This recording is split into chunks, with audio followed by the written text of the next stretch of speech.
Okay, greetings, brothers and sisters. Look at this dude here. He's rocking it. All right, so I already did an introduction to this video. This video is about how the left is celebrating Trump's failure, and the left, the mainstream media, MSNBC specifically, but all of them.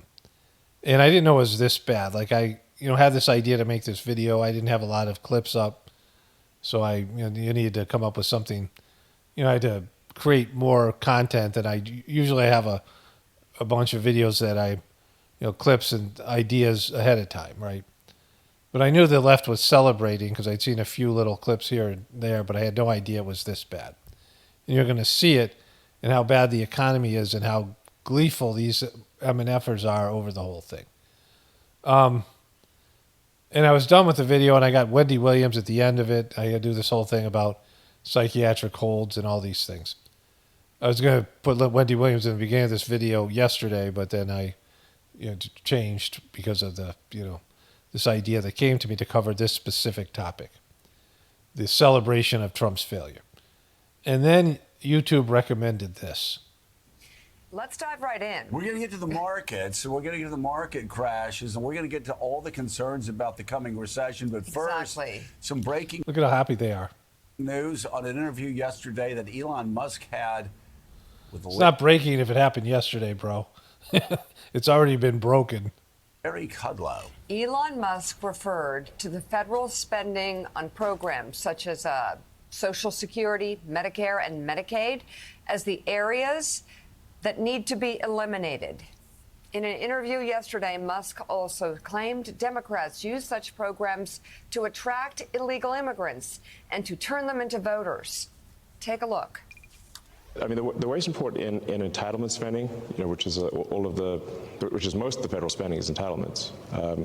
So that's like the big one to eliminate. Because that's the sort of $500 billion, maybe $700 billion a year. That is also a mechanism by which the Democrats attract and retain illegal immigrants by essentially paying them to come here. This idea has been floated around the truth community for a while that these illegal immigrants are getting these cards where they're getting paid all this money by the government. Sometimes Social Security, sometimes food stamps, whatever it is, that they're coming in and they're getting these entitlements. And, I believe that's possibly true. But what they're doing now is, and, if you look at the national debt clock, which I show you so much, there's no money for them. They can't give you your Social Security, right? You've paid for your Social Security. It's supposed to be like a retirement program. It's supposed to be like a 401k. You've paid money into the Social Security tax, which is supposed to come back to you when you retire. And that's fucked. That's gone. Our money's gone. We won't see, if you're young, you won't see any of it. If you're older, you'll see maybe a couple years of it, but it's gone. It's over. It's not coming back. It's fucked. And, they're already talking about this because they can't pay it. And then all the other programs that are there, food stamps and things like this, they're there so people don't riot. They're there so people who are unemployed, which there's always going to be some percentage of unemployed people and poor people, have enough just to get by to keep them from rioting. But if you take that away, then they can't feed themselves, so they're pushed to crimes and other things, right? And so, I'm not saying these programs are good, bad, or indifferent, but you take these things away and it fucks the whole system, right? It's just, you can't do that. And he said it here. And then turning them into voters. Yes. So this is why the Democrats are so upset about the situation, because they're losing. If we turn off this gigantic money magnet for illegal immigrants, then they will leave, and they'll lose voters. You can't fuck with people's Social Security. Someone's going to have to tell you you're not getting it, and it looks like it's going to be this guy and Trump. There are times when Democrats have put words in Republicans' mouths about Social Security, Medicare. Here, he said the quiet part out loud and actually said Social Security and Medicare is where all the money is. And those are the ones that need to be eliminated. Now, we've of course seen him say. Now, we don't know what he's actually meaning to say, but these are amateurs, right? You don't even want to go anywhere near this when you know, they're going to get into all the things that are happening to Elon Musk's stock and, you know, Bitcoin and all the stocks and all these things that should be going up under Trump are going down. I get into this whole thing. But the economy's imploding. Trump is like looking like a complete jackass. So these guys are in their heyday. They're celebrating his demise and our demise as a country. And I get into the whole reason, the WEF and all these things. You know, why Trump is being used this way, whatever. But these are amateurs. I talk about how last year was the year of the amateur. You know, certainly Kamala Harris was an amateur, but Trump's an amateur, and so is Elon Musk. And it's amateur hour, and amateur hour leads to chaos, right? You know, amateurs lead to chaos, and now we have the year of the chaos. And you can't say shit like that. You just can't. Say other things that have been deeply damaging politically, but that is extraordinarily damaging politically. Look at her. Look at how fucking happy she is. And Steve Ratner, I want to do a fact check also. He wasn't talking about... Is this Ratner here? The people up to 160 years of age. That's Ratner. He looks like a Ratner. That Donald Trump incorrectly said we're getting Social Security payments. He's just saying that's where the money is. And by the way, you and I, we always say that. We don't say eliminate them. We also don't say that you got Democrats using Social Security and Medicare to attract illegal immigrants to America to vote for them. I must say, that is a new and quaint. It's not new here, but it's not a reason to get rid of Social Security, right? Like, if you believe that's happening, you're like, oh, we got to get rid of Social Security. You really want to say that? You're going to give up your money because you've read some bullshit thing on the internet that says this is happening. So even if it is, you're not going to get rid of those programs. What you do is you get rid of these payments. But Trump and Elon Musk know that you have to get rid of these things. Like, somebody's going to have to. But no one wants to be that guy, right? Somebody has to tell the American people, you're not going to have Social Security. I don't know when the money's going to run out, but it's probably already run out, years ago. There's no money in the budget for it. These are unfunded liabilities. These are entitlements, things that you were promised, things that you think you're entitled to, that they can't pay for anymore. And so look at them. These guys, look at how happy she is. She's fucking glowing. You'll see this with the other guys. So there's Hammer guy, all these people. Because Trump's fucked up so bad here, they're in heaven. And, they don't care what it does to you. They're just celebrating this. I get into it in my other, the other clips I show you. But this is so fucked up. I mean, it's really bad. The apocalypse is upon us. Okay, greetings, brothers and sisters. So some of you guys remember when I was doing the Just Let It Happen thing. We should just let it happen, particularly with biological men playing in women's sports. But that whole liberal agenda that was rolled out. Because it was unsustainable. It goes against nature. It goes against common sense. It goes against, just logic and reason and, everything. Like, it's just wrong, right? And why stop? And the people that are going to suffer the most were the liberals and their kids, like in these suburbs where they're going to pass these policies, right? In these places, cities and suburbs where a lot of liberals live, they were going to pass these policies. And yeah, they'd affect some right-wing people and some truther parents, but mostly the suburban moms and dads watching their daughter get manhandled by some biological male on the athletic field. And, and the consequences thereof, all of it. They're going to realize that they effed themselves because, they did. And they kind of did with Trump. Like, they don't want to say it out loud. They don't want to do it publicly. But they knew that they screwed themselves over. And Trump was the catalyst. And their hatred for Trump and the hatred for the MAGA people was what pushed that agenda through, right? Now the liberals and the Democrats, and James Carville's going to say this stuff too, like you should just let them fail. And you see these media personalities, they're pretty happy. Like, as much as these guys get happy, I'm going to show you all the MSNBC people, but it's also on CNN. Because they know Donald Trump's policies. They know what they're going to do. If I know, they know, right? At least most of them. And they're just letting it happen because they know it's going to bring in bigger ratings for them, and there's going to be a power shift because everyone will run back to the Democratic Party because people are stupid. And, they'll blame Trump for everything. And Trump will be the fall guy for the stuff that's going to happen. They'll run back to the Democrats and they'll do more of their Democratic bullshit, right? And they'll run back to these guys and give them more ratings as soon as everyone turns on Trump again, which is inevitable. And you can see it. So this is something that you should be aware of, like the few Trumpers that still watch my show here or whatever. I don't even know how many do. Or people who are open to the possibility this could be something good when it isn't. And I hope, I always hope it would be, but, I know that the best thing could happen for everybody is the system collapses and that we stop going in the wrong fucking direction. All the things that I say in the video about connecting to the divinity within you. But one telling factor is this. Pretty much everyone in the truth community agrees that the people in power, and whatever you define that group of people as, the deep state or the liberals or the government, left-right paradigm, whatever you think about the people in power, there's an agenda, which you know about, that comes from the UN, that comes from Bilderberg, that comes from the CFO, that comes from Davos and the WEF, the World Economic Forum, that they are giving a collapse of the system, moving people into these smart cities. I mean, the plan is there. It's already being executed in various places in Europe and America. They're converting these things into smart cities, reduce the amount of energy you use, all part of the Green New Deal, all these things that were being pushed out. Reduce the amount of energy used, the driving car, changing your habits, taking you away from your houses and your yards and putting you in these small little cubicle places and, where you walk around your stores and you don't have a car, these things. There's an agenda here.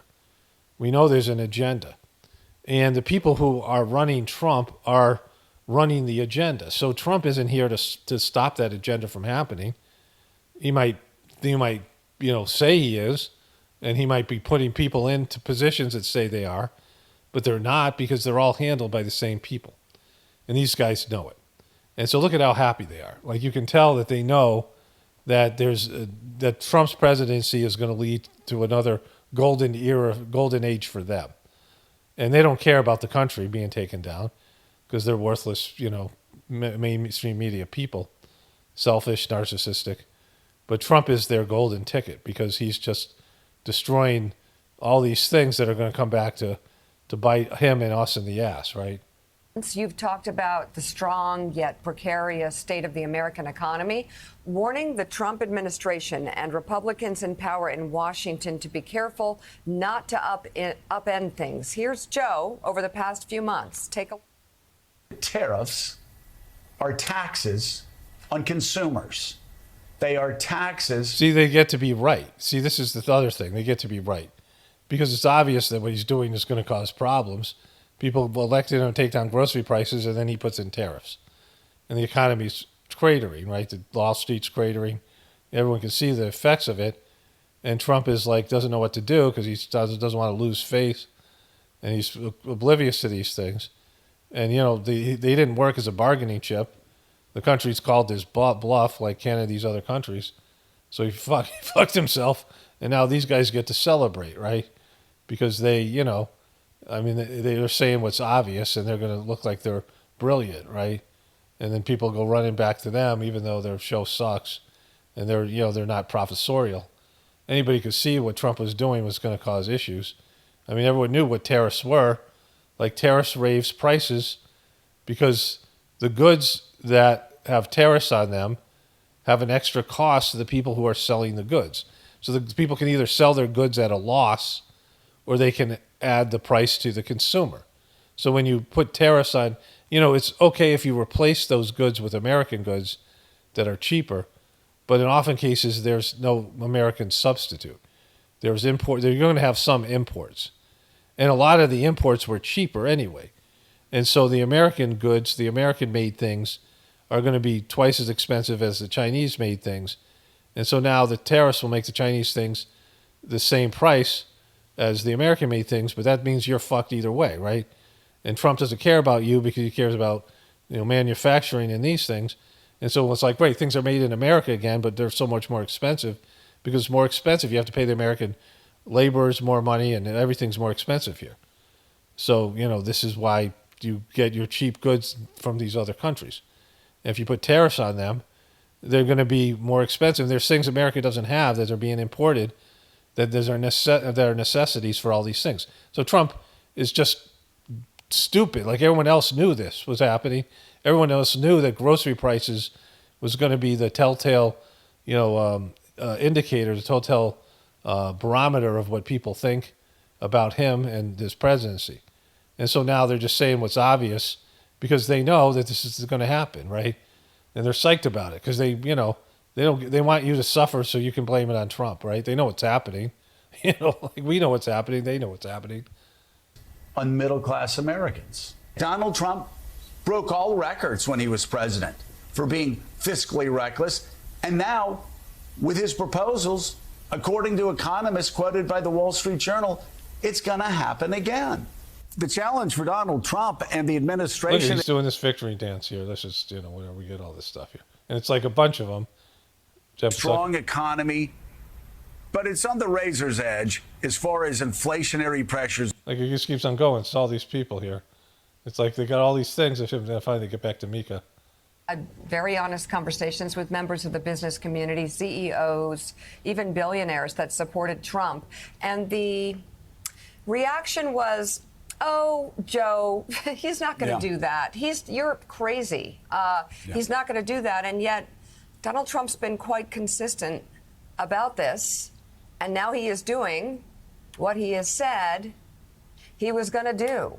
Well, I talked to a lot of people yesterday who had been brushing these warnings. They pretend like they're upset, but they're not. Like, this is what they live for, right?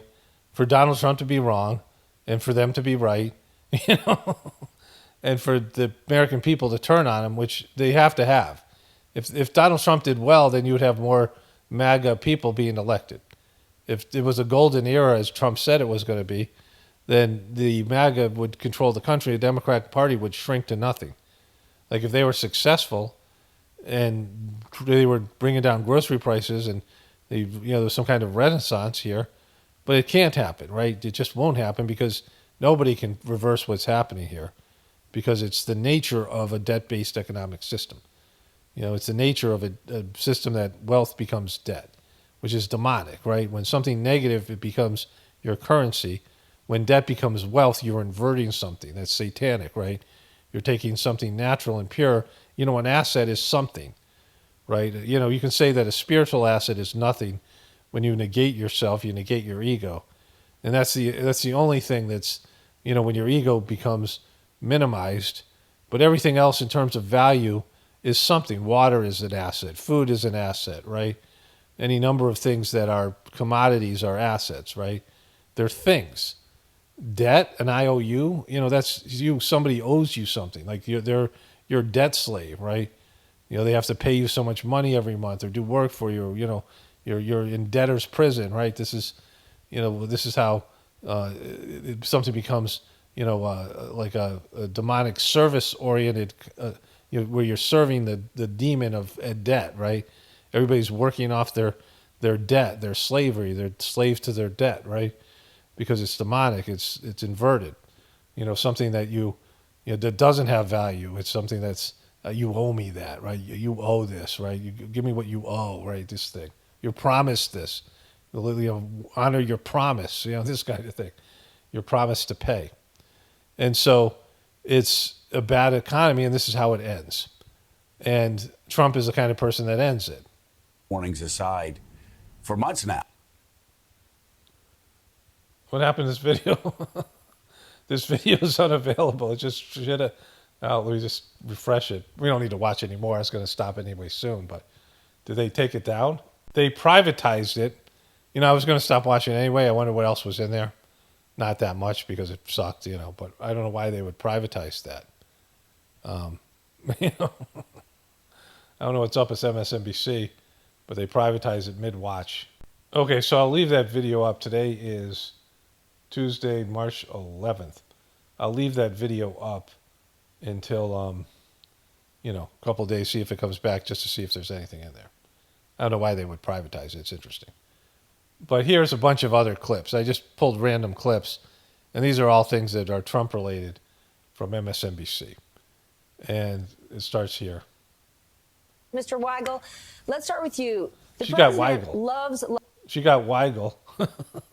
She's a former banker, right? Loves talking to the media all day, every day, yet today, Weigel.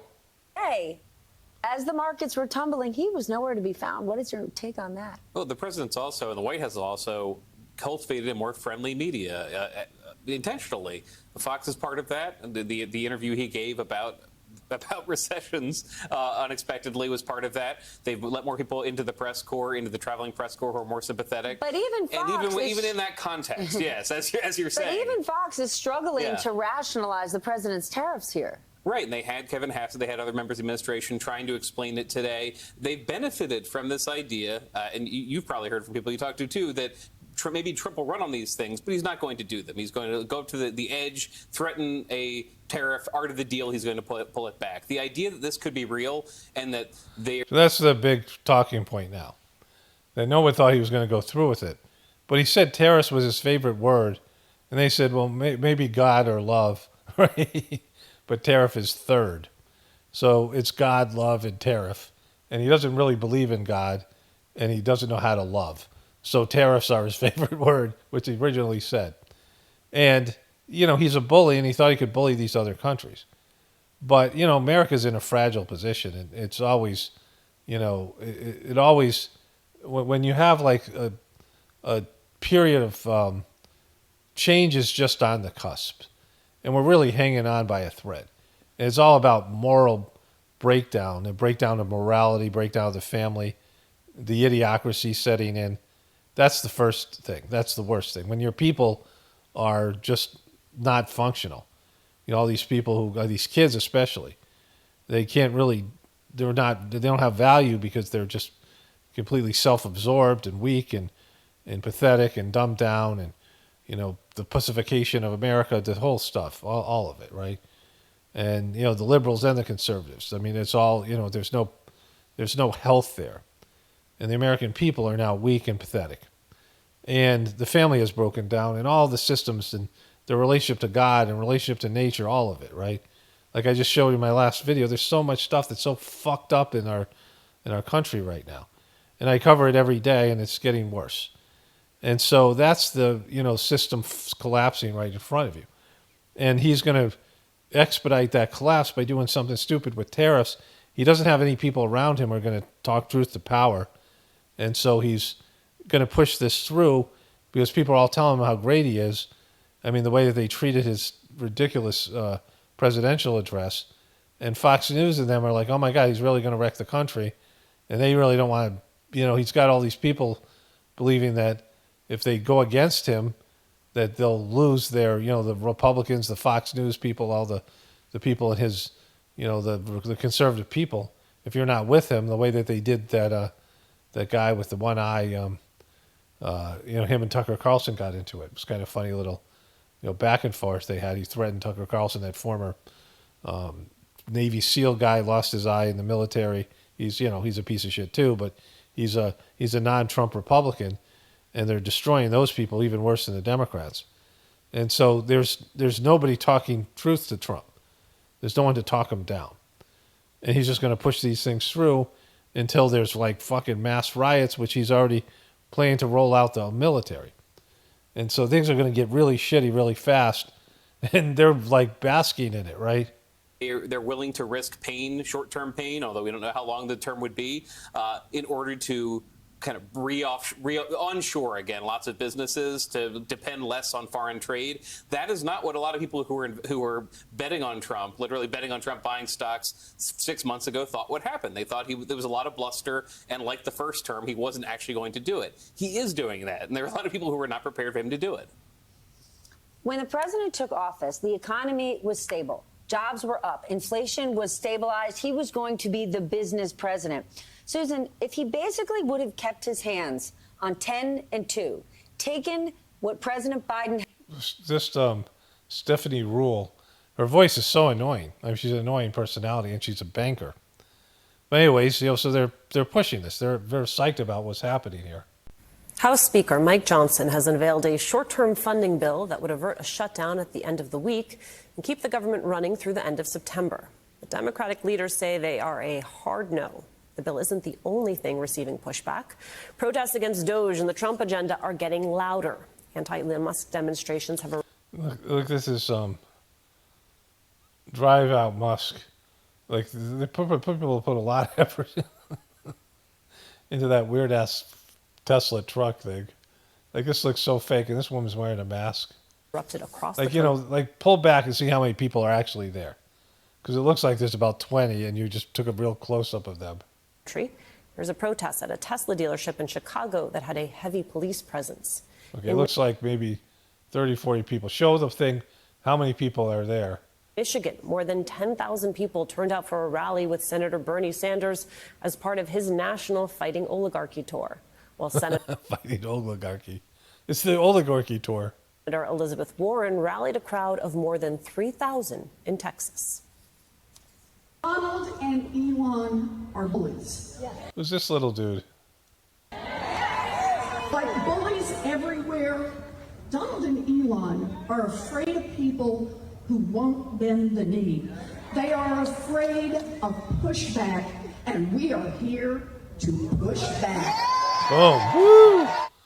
Joining me now, Senator Elizabeth killing it out there. There she is. Warren of Massachusetts. Senator, 3,000 people in Texas. It is not a midterm. It is not a presidential election. Your sense of why they're showing up? Look, people are showing up because Donald Trump... It's 3,000 fucking people. You can find 3,000 people in any city in America that hate Trump. I mean, we're talking about a country of 341,000 people, right? 341 million people. I don't know why that was so hard.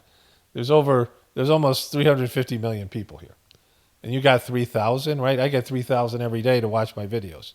I'm just some, random person talking like into my microphone on my bed. And every day I can get 3,000 people to watch my videos, right? There's so many people out there watching content. And so, it's not a lot of people, right? I mean, in terms of, it's a lot of people for an individual audience, a show or whatever, but it's not a lot of people in the bigger perspective, the bigger picture of things. But the reality is when the grocery prices don't come down, people are going to go apeshit. Like that's, anytime that things get unaffordable and they see the country's going the wrong direction, that's when they're going to turn on Trump. And that's coming because the economy is cratering right now because tariffs do that kind of shit to your economy, especially when your economy's already fucked. Trump last Tuesday night said that he's doing all the things he's doing because that's what the American people have voted for. And I think people are showing up to say, man, we didn't vote for this. You thought all those people were Trump voters? Come on. To millionaires, billionaires, and giant corporations. See, they went on, this was a fucking 7-minute video. I mean, Elizabeth Warren is becoming relevant because Trump brought her name up, right? Pocahontas. Nobody's happier than the hammer guy, right? This is an unhappy piece of shit. We saw him, how a little tantrum he had over the hammer thing, which I just showed it. I'd show it again, but I just showed it.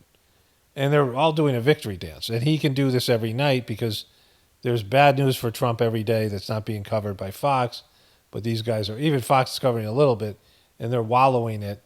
This is how happy they are that the American system is cratering, the economy and the rest of it.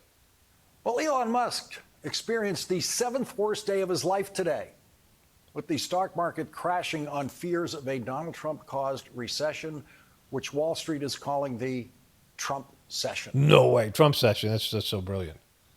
Getting a recession named after you as president is not easy. It's you got to work for it. Usually is not so clear, not an absolute straight line of causation from presidential policies to a recession. And so no one called any of the recessions of our lifetimes a president recession, a Bush recession, or a Reagan recession, or, Yeah, we get it, dope. They didn't try to do that. with the name of any. It just flows too. Trumpcession, Reagan-cession. You know, it doesn't sound as good, but everyone knows what it is. Trumpcession. Other president during our lifetimes. Of course, there were no recessions under the last three Democratic presidents. Clinton session. It doesn't sound as good. The Trump it just flows. It's President Biden, President Obama, President Clinton. Donald Trump has failed miserably in his attempt to blame what even he suggests may be a looming recession on President Biden, who handed Donald Trump the highest performing American economy in history and the highest performing stock market. Okay, no one really believes that, but I guess if you're gonna, if you got Trump to blame, they can make up all this other bullshit, right? In history. And during the Trump presidency, just these last few weeks, consumer prices have gone up and stock prices have gone down, way down. CNBC reports on Friday, Tesla wrapped up a seventh straight week of losses, its longest losing streak since debuting on the NASDAQ in 2010. The stock has fallen every week since CEO Elon Musk went. So you would think with Elon Musk being in this position, that it would be a good thing for his company's stock, right? That you would bet that he's going to rig the system, which he has the power to do, to benefit himself and his companies. And so the fact that they are selling his stock, I mean, the fact that Bitcoin is plummeting, and Trump just had this major, Bitcoin announcement. They're buying more Bitcoin, and people like Max Kaiser came out and said that Bitcoin was going to go up $100,000 in one day if America committed to printing $1 trillion in cash and buying more Bitcoin. And they didn't do exactly that, but they're buying more Bitcoin and deregulating it, and it's plummeting. I mean, these are bad signs when the things that supported you, the tech people supported, the Bitcoin people supported Trump, Elon Musk, and that their stocks should be going up because Trump is going to deregulate and make it beneficial for them. And this could be a pump and dump, a dump and pump, right, where they're dumping all this stuff and then they'll pump it back up. But I don't think so because, not at least in the short term, because Trump's fucking policies are cancer to the economy. I mean, they're just stupid. These things are stupid. But look at how happy this guy is. This is the point of me covering this, because they know that Trump is going to run this country into the ground.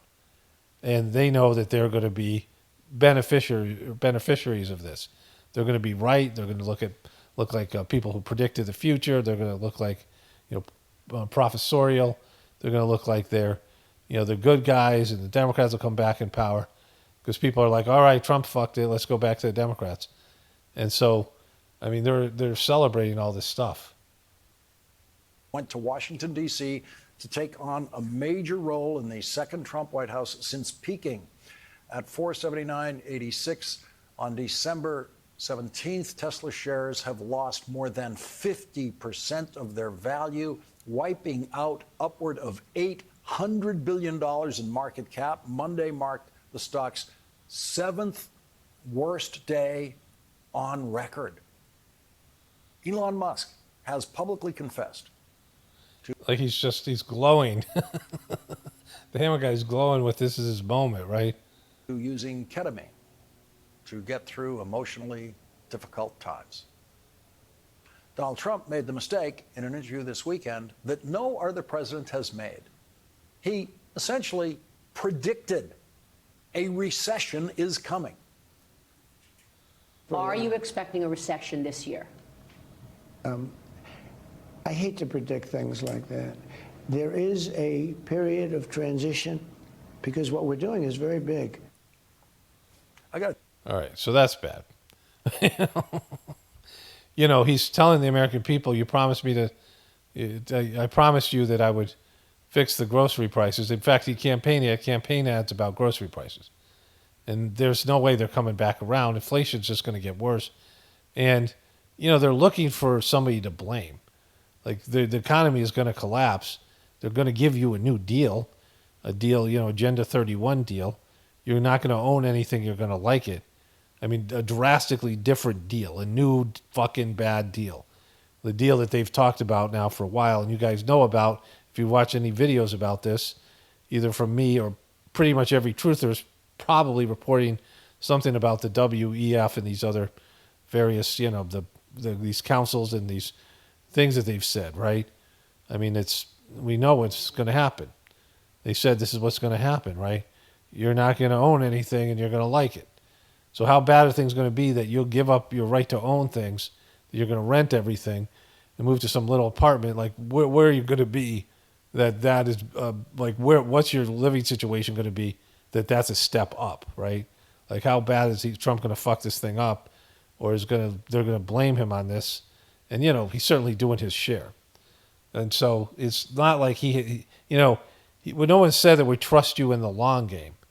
We want you immediately to do something about grocery prices. And the reason grocery prices are up have nothing to do with tariffs. It has everything to do with the value of the value of the dollar going down, right? It's the dollar is worth less than it used to. The prices haven't gone up. Remember, Biden said that they were corporations were gorging people. No, the value of the dollar has gone down because Trump and Biden closed down the economy, and the Biden pushed Trump to do it, and Trump fell for the trap. You closed down the economy for COVID, and then they did $12 trillion in COVID bailouts, which have now run out. They stimulated the economy, and now the dollar is worth $12 trillion worth of bailouts less, right? That's added to the debt, and we're fucked, right? We're going in the wrong direction. And there's no way to pay for any of these things that are promised to you, whether it be Social Security or Medicaid and these other things. So this title of this video, well, I guess she's going to say it here. Chaos he has unleashed on the American economy.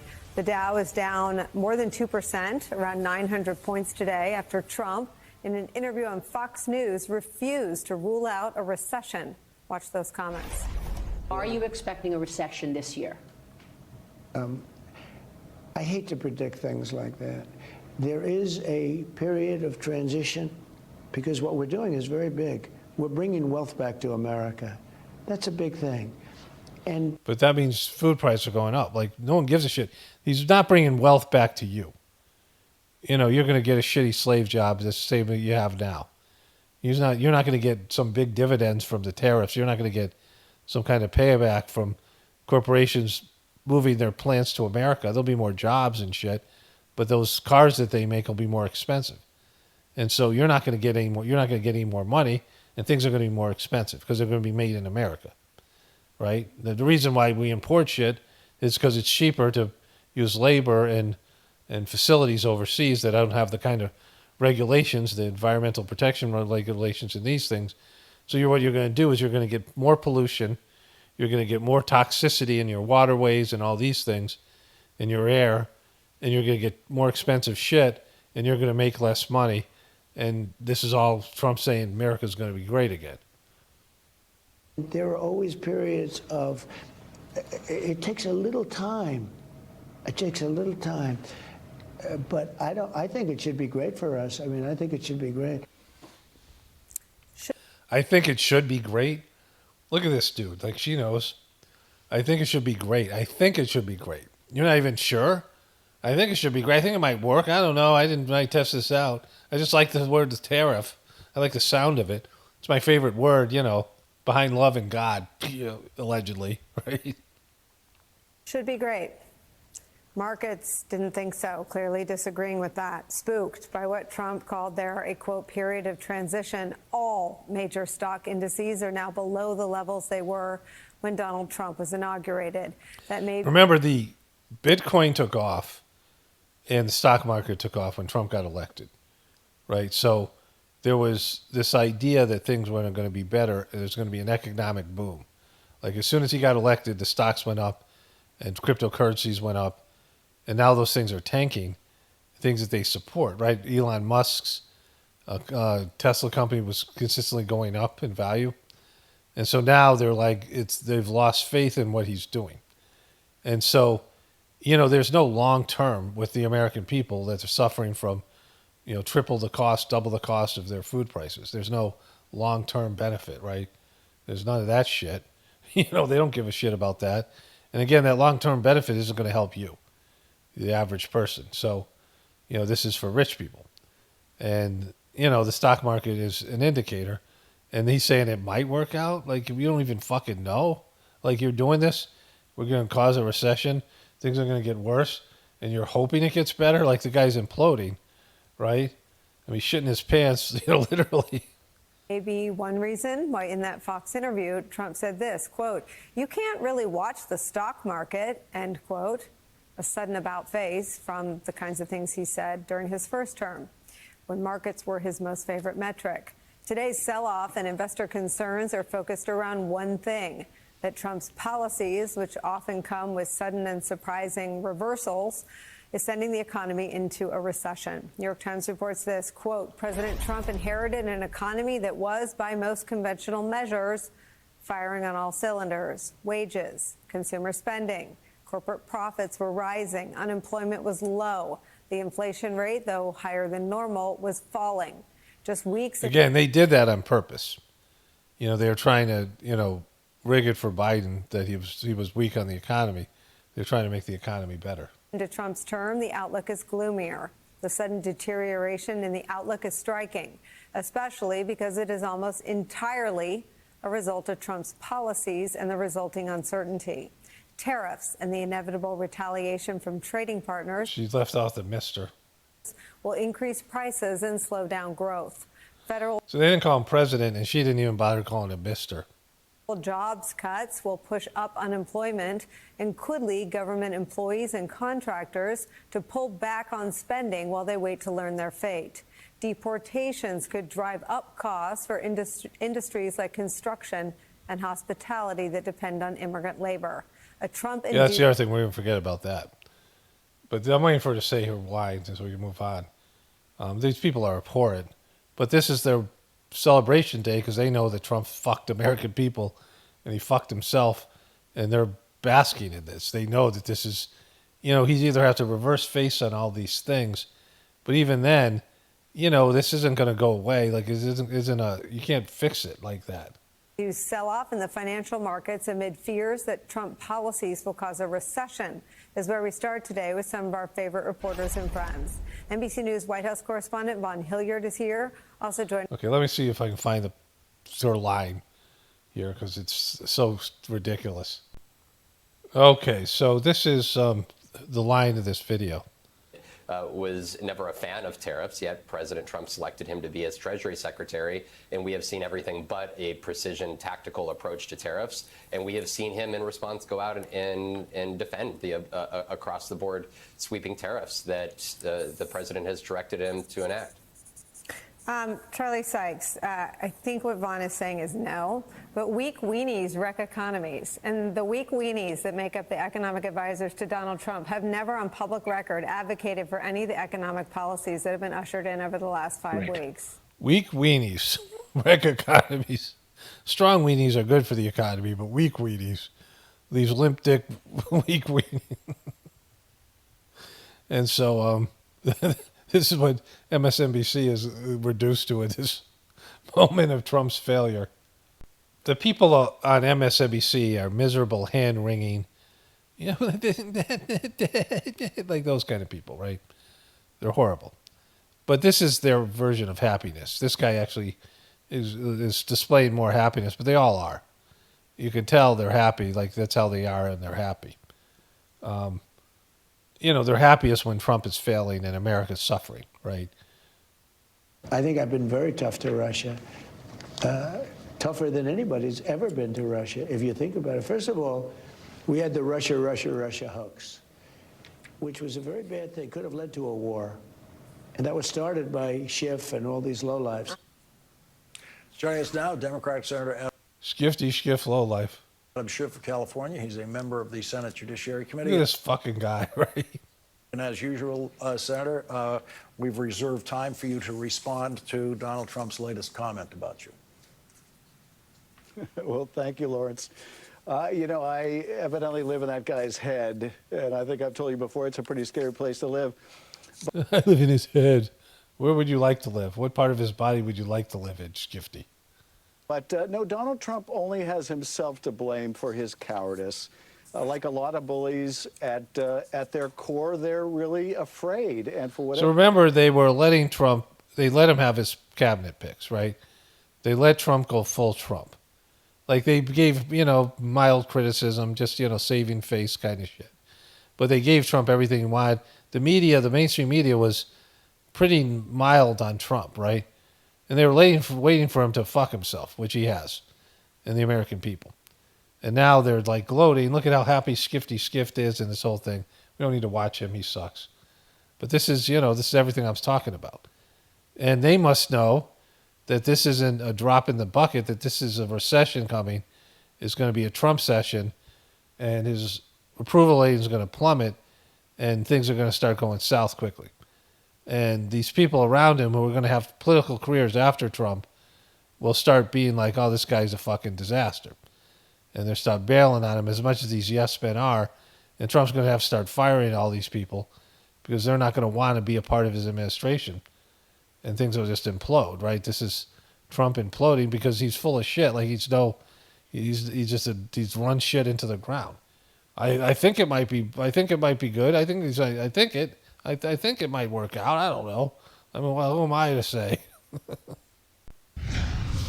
Tonight, an Out Front exclusive. J.D. Vance's cousin, my guest, and a former U.S. Marine standing up to the vice president over his stance on Ukraine.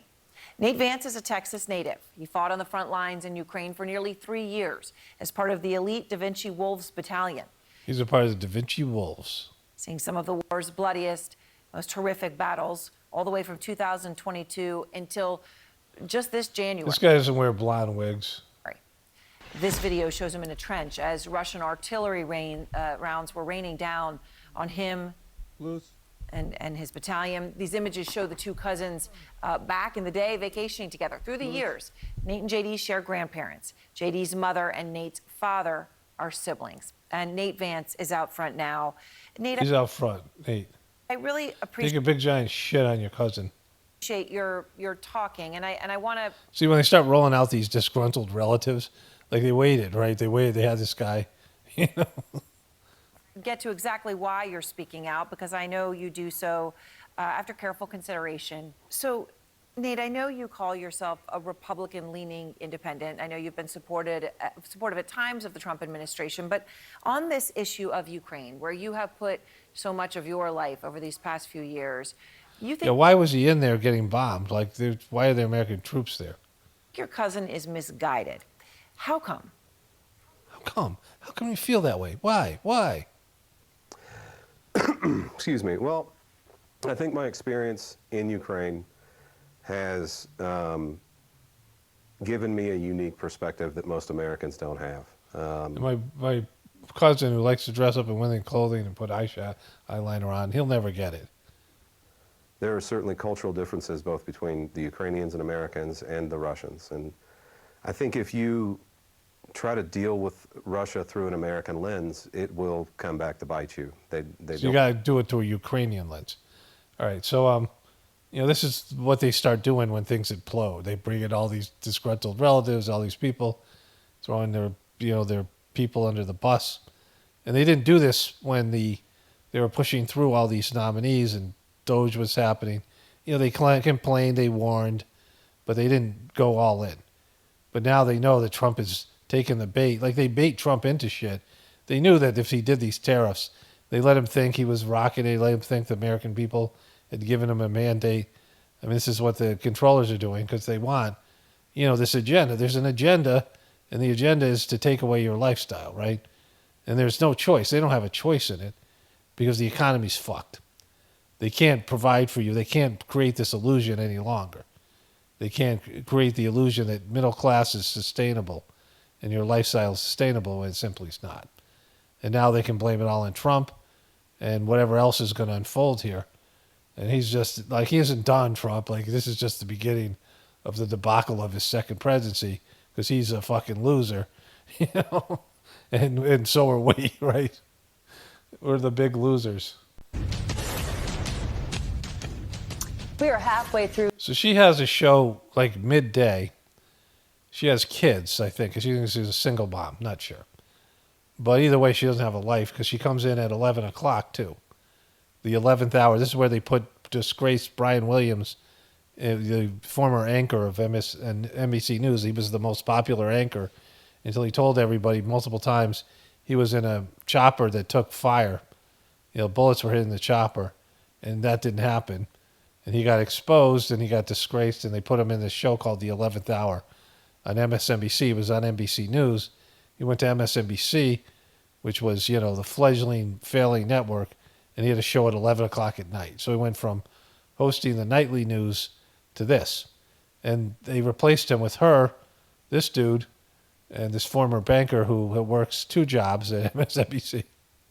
Through Donald Trump's first 100 days back in office, and Democrats, some believe, are struggling to find an effective way to publicly oppose the president's agenda. Recently, longtime Democratic strategist James Carville had an unusual suggestion for them. Roll over and play dead. James Carville joins us now. She tried to do his accent. Of course, helped elect former President Bill Clinton in the early 90s, and Mark McKinnon is here. He is a former advisor to both George W. Bush and John McCain. All right, James, you wrote that a few weeks ago, so let's talk about what has happened since then. The tariffs went into effect. Markets have been annihilated. President Zelensky was kicked out of the Oval Office, and DOJ has been taking an absolute sledgehammer to the federal government. Do you still believe that Democrats should play dead? Well, first of all, let me... Nice freaking demonic smile. Look at this shit. That's like a freaking... This is like standing... This is like standing... Like you close a closet door or something, and this fucking face is standing there like, some... Like a Jason or Freddy Krueger or some shit. I'm delighted to be on here with my dear friend Mark McKinnon. We go back 41 years. I was his boss. Look how happy she is. Texas Senate rate back in 1984. So anytime I get a chance to appear with one of my pupils. What are you smiling at right now? What's funny about this? I'm always glad. The second, to your question. So today, the NASDAQ dropped 4%. Elon Musk went on Larry Kudlow's show and said we ought to either cut or eliminate Social Security, Medicare, and Medicaid. How do you get in front of that? All right? Well, there's no way to do that. So my point is, do you want to go there and bang canes at the State of the Union or flash auction signs? Or do you want to have a dignified and determined response to the absolute threat this poses to the United States? And everybody like, ooh, let's charge. Let's do something. Oh, like a charge of the Light Brigade. Let's... No. Treat this like the moment it is. The whole... Look, she can't contain herself, right? Look at this fucking hairdo. Of the United States is at risk. Let's act like it. Let's don't do stunts and candlelight vigils and all of the other crazy, goofy stuff they do. This is where we are. Let's rise to the moment. So what does that look like, Mark? He's got a just let it happen thing going on. And that's what they're actually doing. Like, they're letting Trump freaking hang himself and the American people and the economy with it, because that's part of the plan. Like, this is what's going to happen, has to happen for their agenda to come through, right? So here are the 8 predictions for the world in 2030.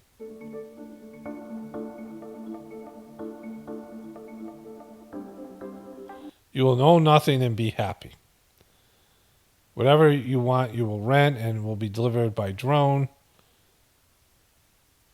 The U.S. won't be the world's leading superpower.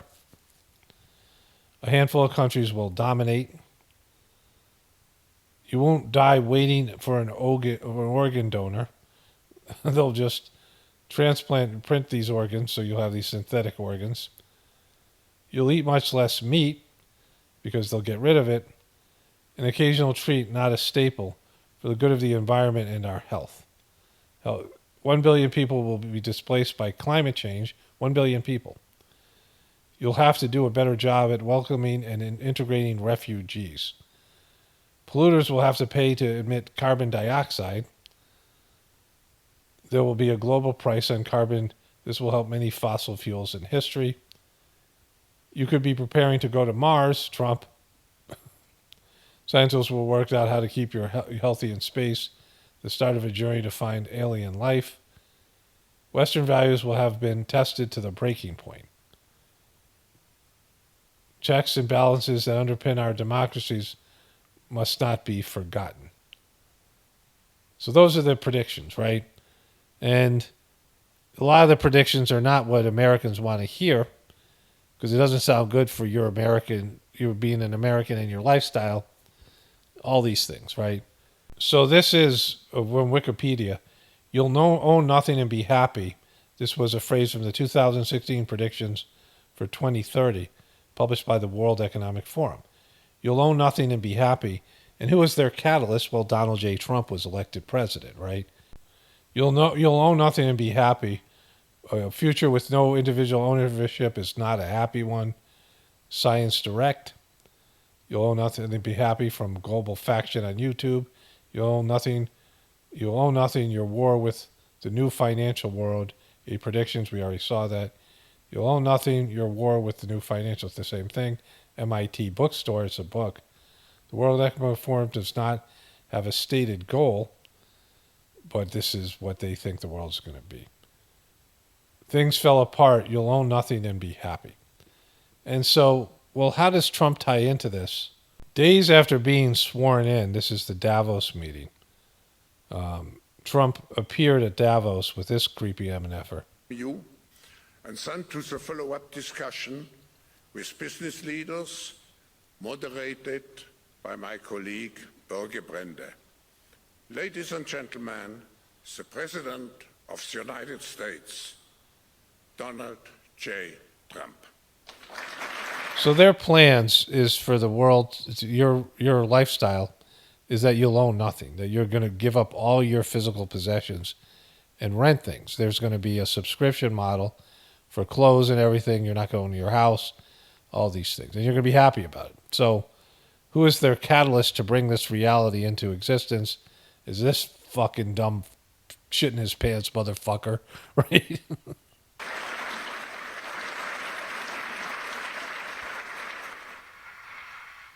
Well, thank you very much, Klaus, and hello to everyone in beautiful... Klaus Schwab. Do you guys like Klaus Schwab as truthers?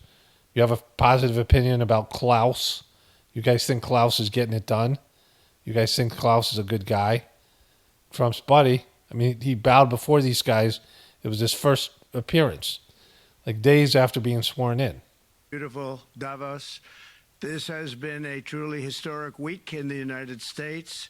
3 days ago, I took the oath of office, and we began the... 3 days after his oath of office, the first thing he does is he comes in here, and he's, puts on fish face and goes and bows before his masters here. And he's going to, bring this country to its knees so they can roll their agenda in. Golden age of America. The recent presidential election was... He means the retirement of your lifestyle. ...by millions of votes, and all seven, every one of them, all seven swing states. It was a massive mandate from the American people like hasn't been seen in... And so the American people wanted you to come and kiss Klaus Schwab's freaking bald head? You want to get on your knees and service the guy?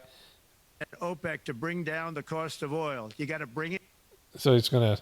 It's getting started. It's really an amazing thing to see in the spirit and the light over our country. So I covered this before. These people ask him a bunch of questions. He gives them an hour of his time, World Economic Forum, and then he rolls out all these sanctions and these tariffs and all this other bullshit he's doing. And now the economy is cratered, and he thinks there might be a recession.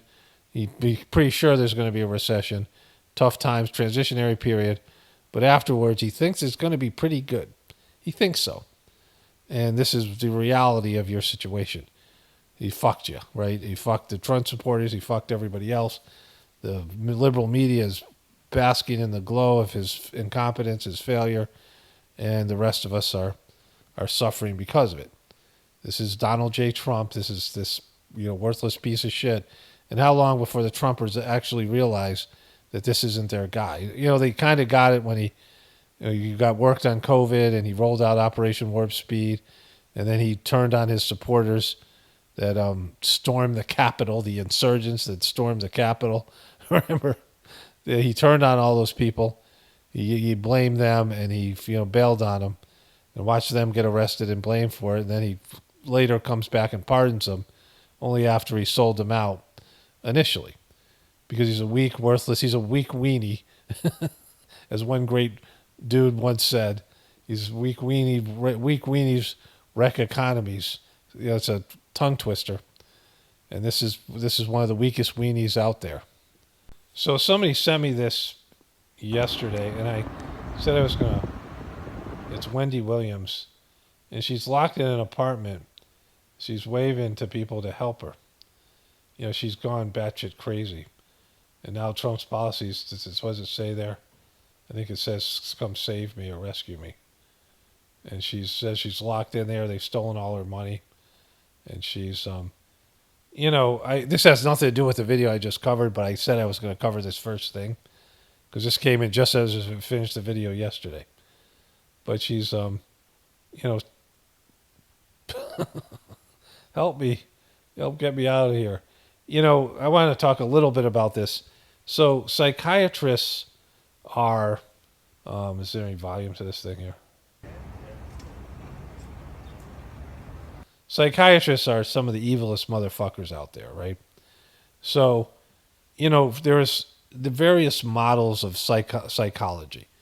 You know, when I went and got my master's degree, we studied the major models, the various models, you know, the stuff that's called like transpersonal psychology and, you know, like that's like a modern one. But there's behaviorism, which is cause and effect, right? Pavlov's dog, you know, things where you're given a stimulus and you have a response, right? So, you know, they would, like, for example, Pavlov's dog was, they would feed a dog some food or a treat and they would ring a bell. And then eventually they would just ring the bell and the dog's mouth would water because the dog associated the bell ringing with the idea it was getting fed, right? And would have a biological effect to that. And there was the original Freudism, which is the basis of the modern day psychiatry. And Freud was fucked up piece of shit, twisted, weird, and his philosophies and his theories were, you know, batshit crazy. And he himself, like, he developed this Oedipus complex that, you know, as a baby you would manipulate your penis while you were breastfeeding with your mother, and you would be sexually attracted to your mother, and so you would therefore grow up wanting to kill your father and marry your mother, like the Greek tragedy called Oedipus, which that actually happened. But Oedipus didn't know he married a woman that he was, you know, he later found out was his mother, and he poked his eyes out or some shit like that. Again, it's a bullshit story, right? Weird story. But he then found that there was all these women coming to him, young women, aristocracy in Sweden or Switzerland or wherever the fuck he was from, Freud. And their dads were sexually abusing him. And he couldn't confront their dads. So he developed this Oedipus complex or electric complex, which was for the women. And so he was a real piece of shit, right? Because he knew that it was gaslighting these women, these young women that are coming to him for help, and they started to divulge their perverted dads in this thing, right? So, you know, it's a messed up thing, the whole Freudian thing. And modern day psychiatry has become, you know, this pill pushing operation where psychiatrists would come in, and every one of them that I met was weird. And they would give these medications to these kids in treatment centers that were horrific, right? These kids were horrible people. You know, these kids were, you know, disaster. Let me switch over to voiceover here. You know, I worked at a variety of treatment centers. And the kids I worked with were, the first one I worked in the milieu, which is called, I had a bachelor's degree in human services. And I worked in like just the day-to-day function. The kids would go to school. And at 2 p.m. we'd pick them up from school. And they went back to one of these cottages. And these were miserable little sex offenders who had horrible families. Some of them had lost some of them were in foster care, whatever it was. They were abused in foster care or abused by their parents. And they then went to school or went somewhere and abused other kids. And the school system or somebody was willing to pay $100,000 a year to keep these kids out of their school system, right? And they went to these treatment programs, and some of the kids were just languishing there. Some of the kids had been there since they were little kids. And you couldn't release them back out into society. Their families were horrible. And these kids were going to be institutionalized for the rest of their lives, right? And, you know, we had to restrain these kids, and they were just horrible people. Just, I mean, some of the kids were more likable than others, but they were just really badly behaved. And, I mean, it was just hard not to hate some of the kids. They were going to be institutionalized the rest of their lives. If you could feel pity for them or sorry for them when you hear where they came from. But they were horrible people. Their families were horrible. They were like the dregs of society. And then later I went and got my, master's in counseling, and I worked as a clinician in a treatment center for kids who were teenagers, and they were sexual offenders who were more often than not, they had criminal charges against them. They were even worse than the little kids. The other kids were 10 to 14. The second job I had was between 14 and 20. And, all of us, it was hard to like these kids. They were they're really like hateable, horrible people. And they were going to end up in prisons and just, they didn't have good character qualities. And they were miserable. Like there was a kid who punched his principal. His mom sexually abused him. And he was just a nightmare. And he intimidated staff. And they eventually moved him. He was like 13 or 14. They moved him to a cottage where there was older kids, 15 to 20, because he was intimidating everybody, right? And there's a guy who worked with the littler kids, and he got a promotion and came over to run a be a supervisor on the end of the week I worked it, right? It was split up between Wednesday through Saturday, and Sunday through Tuesday, and Wednesday was a staff meeting that everybody would show up for, right? So there'd be one day there, all the staff was there. And this guy came in, and he thought that he would take on this tough kid who just had come into the treatment center. And they had, he thought that he would form a relationship with the toughest kid, and then he would have the respect of everyone else. But it was just weird. Like it ended up going south, and the kid was a nightmare, and he was a nightmare to restrain. Like he was a big physical kid. And then one time, the kid was needing to be restrained, and like sometimes it took two adults to restrain him. Some of the kids were stronger and more wild. Like again, this guy punched a principal. And so we went in to restrain him, and the guy said, let's just lean him up against the wall. And I'm like, let's not do that, because that's not a restraint you're supposed to do. Like, you're legally responsible to just follow the restraints the way that they're given to you, right?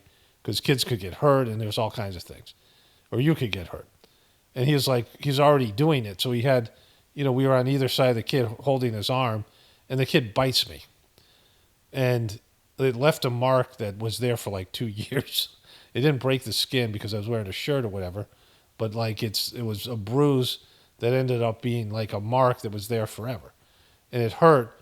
And then we had to go down to the ground with the kid, but he was still not in a good position, and he kicks me in the face, right? And I talked to the staff, and I'm like, look, motherfucker, like you got some weird shit going on here where you're trying to establish a relationship. Well, you do things by the fucking book. I was pissed at the guy who was the staff, right? These kids were hateful, vicious people. And the female staff were constantly getting hurt. Like some of them pressed charges against the kids. One kid, this girl that I work with had this big head of hair, like a 20-year-old girl. Big head of like thick hair, down to her waist. And some kid grabbed it and yanked her head down. Like they would try to hurt you. They were like physically abusive. And they were, really fucked up. So these kids were very hateable, like difficult kids. People, not a lot to like there. And these psychiatrists would come in and drug them up in such a way that it was abhorrent. The way these kids were affected by these drugs, and you would read what these drugs would do to them and the side effects the kids were having. But these psychiatrists would just come in and dope them up. And, when they were so doped up, they weren't going to get any therapy, because it's like they were, stoned all the time. They were like oblivious. They would give them these tranquilizers at night where the kids would fall asleep in the middle of the hall, and you couldn't wake them up to walk to their room, right? They would knock them out, like these pills that were prescribed to adults with chronic insomnia, trazodone and some of these things, right? These traz medications, trazodine and trazodone. I can't even remember them all. And these kids would take them, and like they would, one kid would run around wild, and he goes, I'm just trying to get my energy out, because they would have nightmares about the abuse they suffered when they were kids, and the nights were the worst time. And they were like, I just run around till the meds kick in. That's what they were trained to do. And so as bad as these kids were, as hateable as these kids were, we were all kind of freaked out about how the the psychiatrist would come in and would just drug the shit out of them. And they were supposed to get in therapy there and getting better, but they weren't going to get any therapy when you're under that much medication. And some of these medications have like horrific side effects and suicidal, depression and suicidal tendencies and things. And so these psychiatrists would come in, they're always assholes. And then I worked in an outpatient clinic where parents couldn't wait to dope up their kids with ADHD because they were feeding them bad foods and caffeine. And the kids were all hyper and fucked up. And now, of course, with the video games and the internet, there's so many kids have ADHD. And psychiatrists would just go in there, give them pills, and, just addressing the symptoms. And these psychiatrists work, the worst ones work at these mental institutions where they put you on a 5150 hold, a psychiatric hold, and you violate your constitutional rights. And they can do it by just saying that your beliefs are bad. There's a guy who was posting, 9/11 truth. He was an ex-military guy, and they locked him up. Like he was a truther, and they locked him up for being a truther, right? You can look that up. It happened 2016, 17. But they lock people up all the time. And then you're in there, and they're drugging the shit out of you, and they're provoking you, and they can just say, oh, this person's a danger to themselves or other people. We're just trying to keep them safe. And they can keep you in there as long as they want, right? And, Wendy Williams thing, I mean, she might, she's definitely crazy, but that's what they're doing to her. And it's, like the worst thing because, I mean, there's horror shows about this kind of thing, these psychiatric hospitals, right? And so, this is America. This is like, ways that they deal with people. And again, your constitutional rights, your rights to due process, your rights to a trial, even if you didn't commit a crime, they can say you're a danger to yourself, you're suicidal, or you're a danger to other people. They did this to my daughter who cut herself, and I kept on warning her, if the authorities get involved, like I was protecting her from this, but I had to, weigh the risk to the entire family when she was cutting herself, right? Like, if she goes into some facility and then DSS gets involved or CPS or any of these, these Child Protective Services, and the kids might be put into foster care, right? Because they're not, they don't find the truth. Oftentimes it's just yank the kids out of the family. And so it's a whole nightmare system. And so my daughter was cutting herself, and I warned her, like, if this gets to where the police get involved, they're going to lock you in a psych institute. And, that happened. When she moved out, she moved where my ex did, she cut herself. My older son was found her, and she was bleeding really badly. And so they called the ambulance, or she got locked up. And then my younger son went to visit her, and he said they roughed her up because she was very oppositional defiant. And I knew she wouldn't deal with it well. And they gave her a bunch of drugs that had a negative effect on her, and they beat the shit out of her. They roughed her up and these things. They got these big thug guys there. And she just was traumatized by that, it contributed to her suicide, right? I warned her about it, but she wouldn't listen because she was, oppositional defiant. And she kept on doing these things. I said, eventually there's, the police are going to get involved, and you're going to end up in one of these psych wards, and you're not going to like it. But she didn't listen, right? Because I knew this is how they deal with you. And they're just trying to keep you safe, but somehow you come out, you're much worse than you were before, and you're on some kind of psychiatric drugs that make your life even worse because of the side effects, because the whole system's fucking rigged and shitty and crazy making and, inhuman, right? And so, I'm just putting this on the end, and, Trump is a part of this. Like, these people are all fucking part of it, these power people. And it's an unnatural system, and the consequences of the debt-based economic system and the unnatural nature of our system are there for everyone to see, right? It's unfolding right in front of you. This is a long time coming, and Trump is their catalyst to bring this system down. Just as Joe Biden was, and he did his part, now Trump is doing his part, and they're all slaves and handled by the same people who know that this lifestyle that you think you're promised is not something they can sustain anymore. And so they're giving you a new deal where you'll own nothing and like it. Anyways, let me wrap this one up here. Only spirituality will save this world. Its power model definitely important for the apocalypse and the ascension. Everyone have a blessed day and be grateful.